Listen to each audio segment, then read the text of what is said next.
ఏడాది పాలనపై ఈ నెల 12వ తేదీన నియోజకవర్గాల్లో విజయోత్సవ ర్యాలీలు చేపట్టాలని ముఖ్యమంత్రి చంద్రబాబు సూచించారు. అదే రోజు సాయంత్రం ఎన్డీఏ పక్షాలు అధికార యంత్రాంగంతో వచ్చే 4 ఏళ్లలో చేపట్టే కార్యక్రమాలపై అమరావతిలో సమీక్షా సమావేశం నిర్వహిస్తామన్నారు. మంత్రులు, ఎంపీలు, ఎమ్మెల్యేలు, ఎమ్మెల్సీలు వివిధ స్థాయిల్లోని పార్టీ నేతలతో టెలికాన్ఫరెన్స్ నిర్వహించిన చంద్రబాబు పలు సూచనలు చేశారు. ఏడాదిలో స్పష్టమైన మార్పు చూపించామని గుర్తు చేశారు. అమలు చేసిన సంక్షేమ పథకాలు, అభివృద్ది కార్యక్రమాలను ప్రజలకు వివరించాలని సూచించారు. ప్రభుత్వ పనితీరు, పార్టీలో ప్రతి ఒక్కరి పనితీరుపై సర్వేలు చేయిస్తున్నామని, ప్రతి సమాచారాన్ని తెప్పించుకుంటున్నారని చంద్రబాబు తెలిపారు. బాగా పనిచేసిన వారికి ప్రోత్సహిస్తానన్న చంద్రబాబు పార్టీకి, ప్రభుత్వానికి చెడ్డ పేరు తెస్తే ఎవరినైనా వదులుకుంటానని తేల్చి చెప్పారు.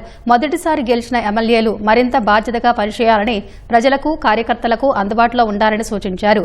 ఎమ్మెల్యేగా గెలిచాం కదా అని ఎవరైనా కాలర్ ఎగరేస్తే వారికే ఎక్కువ నష్టం జరుగుతుందన్నారు.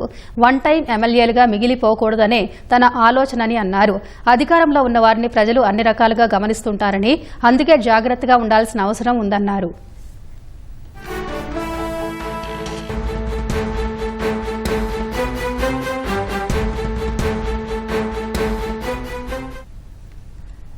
గత ప్రభుత్వంలో రాష్ట్రమంతా నిరాశ, నిస్పృహలతో చీకటి అలుముకుందని, భయంకర పరిస్థితులను రాష్ట్ర ప్రజలు చూశారని సీఎం చంద్రబాబు అన్నారు.